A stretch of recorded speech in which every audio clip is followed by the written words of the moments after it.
Hey everybody, Gunnison Undercover here. Today is Wednesday, October 9th, 2019, and the time is 3:38 p.m. Eastern Daylight Savings Time, but not for much longer. The clocks are going to go ahead. No, back 1 hour real soon, and then I'll just be saying Eastern Standard Time. So we got a story coming out that's confirming a lot of things that I've been saying all the time about these road pirates, these extortionists. You know what I'm talking about. So this story is reported today in NJ.com. Great media website for news here in New Jersey.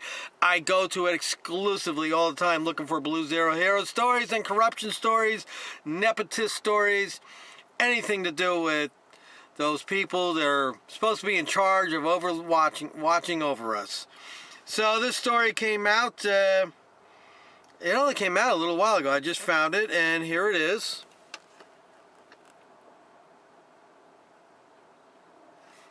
It reads as follows. Police chief ordered ticket quotas to raise revenue, NJ cops say, in whistleblower suit. All right, let's read this. 6 police officers in Mercer County have filed a whistleblower lawsuit against Lawrence Township and its police chief, claiming they were ordered to write more tickets and impound as many cars as possible to meet an illegal quota. The suit filed Monday in Mercer County Superior Court claims Lawrence police administrators ordered officers to write tickets and impound cars every time they are eligible and without discretion. The reason was that revenue was down according to the suit. Now, here we go. We got some officers behaving well, and I got to tell you, I'm giving 2 thumbs up to these officers out there. Maybe the tides are starting to change. Maybe the good guys are starting to fight back, or trying to be good guys anyway. I know most of you think they're all bad. I like to think that there are some good ones out there. Maybe these are the good ones.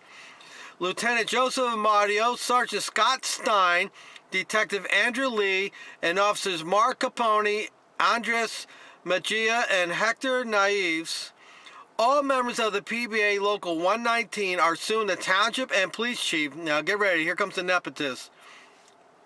Listen to these names and their ranks. Chief Lawrence Calolero, individually in his official capacity. The suit also accuses the chief and his brothers, listen to the name now, Lieutenant Joseph Calolero and Sergeant Scott Calolero, of ordering officers to stop being lenient when it came to citations. The advisement campaign is over. No more catch and release. Revenue needs to go up, Lieutenant Calolero allegedly said in March, according to the suit. Lawrence Township developed a systematic way to use motor vehicle enforcement to generate revenue. The suit says the system is intricate and places a substantial financial burden on anybody who commits a motor vehicle offense in Lawrence Township. According to the suit, cars are impounded regardless of the criminal or motor vehicle offense and taken to a municipal lot. Now listen to this carefully now. This is where they really start extorting money. Their motors are required to pay $300 to get their vehicle back. I want to know who set that $300 standard. That's the person that needs to be strung up. That's the public official that needs to get their you-know-what's removed to get vehicles back. The money is never refunded, even if the person is found not guilty of the charges the suit claims. The suit states the police department takes only cash or money orders. Motorists who don't have enough cash often use an ATM machine in the lobby of the building. But since the machine only disperses $200 at a time, I wonder if that's by coincidence. They have to make 2 withdrawals and are charged 2 fees for using ATM.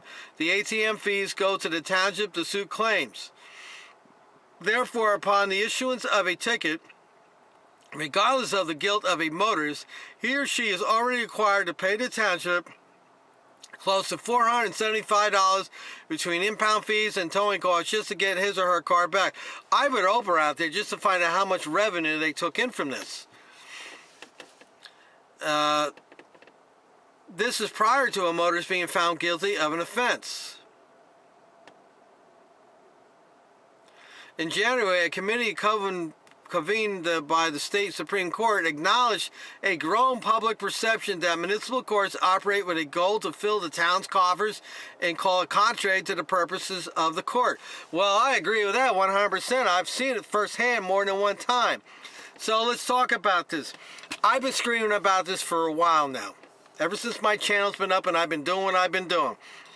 That it's all about the revenue.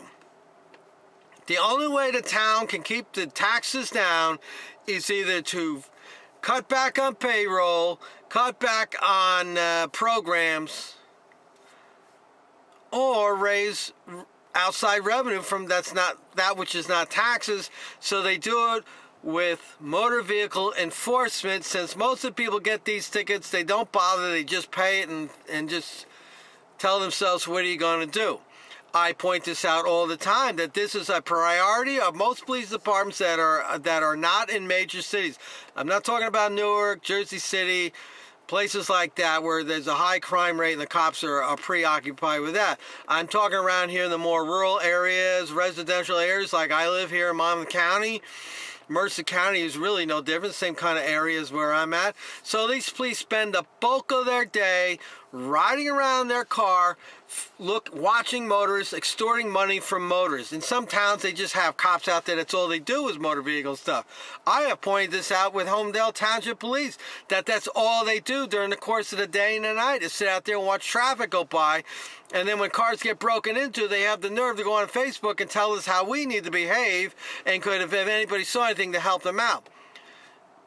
But my response to that has always been, less time staring at traffic going by, trying to extort money, that motor vehicle revenue enforcement, and more time patrolling the neighborhood. But patrolling the neighborhood does not generate revenue. But it's all about the revenue. It's 100% about the revenue, and that's what these cops are being used. Now, do we blame the cops? I don't know if I can blame all the cops. It's not their fault. They got to follow orders or else they don't have a job. So the administrator gets on the phone with the chief and says, Chief, we're a little short on cash here. Got to get it up. Got to get some more money. Now, here in New Jersey, you get a motor vehicle ticket and say it's $100. The town keeps $50 of that money. And the other 50 goes to the state. Now, if it's a local ordinance that they get, then it's only going to be, they get the whole kit and caboodle. They'll get the whole $100 in that case. So it's a big incentive to issue tickets. Now, my solution to the whole problem is we just take the money out of the ticket. I mean, if I'm speeding, I'm not a liability to the town. I'm a liability to the other motorists. I'm a liability to my insurance company. So why should the town be able to profit off of that? That's always been, I've always questioned that. Why does the town get the profit off of my bad behavior? I'm not a risk to them. I'm a risk to my insurance company. So you pay this ticket and then the insurance company comes around and whacks you over the head. I got a ticket once for not come to a full stop at a stop sign, and the ticket was $85, something like that, but my insurance went up substantially. It went up, went up more than $85. So for the next 2 years, 3 years, it caused my car insurance to go up, and you don't want your car insurance to go up. We already pay too much here in New Jersey. So there you have it. You got some, you got some cops out there fed up with that. Maybe these cops have a guilty conscience. Maybe they have a little empathy. That's good to see, because, humans behaving like cops is not good. But if you got a cop behaving like a human, which sounds like the case here, we have cops behaving like humans, and they're saying, hey, this ain't right. I'm not giving a ticket to somebody for some little thing. Maybe that person's got a clean record and they were just being a little careless. Maybe all they need is a little warning. And this thing of impounding your car every time they give you a ticket and then you got to pay to get it out, that's ridiculous. That's extortion, unbelievable extortion. So I'm open, out of this lawsuit that they have going on, that some heads are going to roll. And you look at the ranking officers there in Lawrence Township. You got a chief, a lieutenant, and a sergeant. They're all brothers. And I've been talking about this here in New Jersey. We got nepotism. Nepotism is one of the biggest problems we have in these police departments. Nepotism and cronyism. In this case, it's nepotism. They're all related. So how can you expect them to do anything correctly? One acts up, they're not going to, one brother's not going to He's not going to suspend the other brother. He's going to call him in the back room and smack him in the head and tell him to knock it off. But that's about the extent of it. So that's hanky-panky. How the town council allows stuff like this is unbelievable. But that's a good example of the problems that we face here in New Jersey with these police departments, and this is why we have corruption. So, all right, so I'll put the link to the story in the description box. Go read the whole thing yourself, and I'd like to hear what you have to say about it. Do you agree with me that it's all about the revenue enforcement, nothing to do with safety? And, you know, I always have a last-minute thought. It really has nothing to do with safety, because I'll give you an example.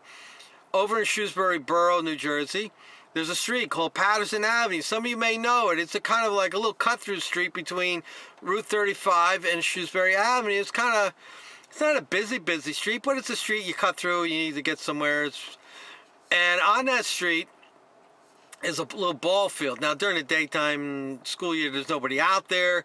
It's pretty much only active on the weekends and maybe the summer early evenings or something like that. But for the most part, it's not that busy. But it's a residential area. The streets are wide. There's sidewalks on both sides. And Shrewsbury loves to set up a radar trap up there. I video recorded. I don't know what happened to the video, but I had documented what they were doing. And this just comes back to it that they don't want to solve the problem. You know, you got speeders on a particular street all the time. It's a safety issue. That's what they tell. Well, if it's such a safety issue, put speed bumps out there on Patterson Avenue. That'll stop it. Speed bumps slow cars down. I give you another example. Over by Shark River Park here in Wall Township, right there on that by the overpass of the Parkway, the cops always sit up at the base of the overpass, so cars coming over, they hit them up with a speeding ticket.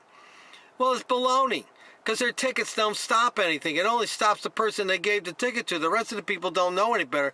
And it's not uncommon to come down that bridge at 35 miles an hour instead of 25, and it's not really a risk to anybody, though the park is on one side.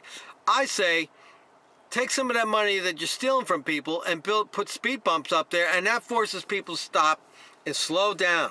But you know, the system does not want to do that. The system wants you to keep failing so they can keep profiting off you. And why does this continue like this? Why doesn't the town council, why doesn't the mayor, why doesn't anybody in any of these towns say, you got a problem over this area, why are you always setting up radar if there's a problem there? Let's put the speed bumps up. They'll stop it. But they don't, because it's all about the revenue. All right, let me know what you think in the comment section. Like, share, subscribe. The channel is growing phenomenally. I'm very pleased with the, excuse me, I had lunch here before. The growth factor going on. The word is getting out. You know, the man is starting to know who I am, and they're starting to know who Matt Tim is, and it's all because of you people out there that subscribe to this channel and support it. I am your voice. I am nobody without you people out there. So keep watching, keep subscribing, give me that thumbs up, and hopefully we'll make a difference in this world and make it a better place. Get our freedoms back. Get the police and the government out of our business. This is Gunderson Undercover. Until next time, people.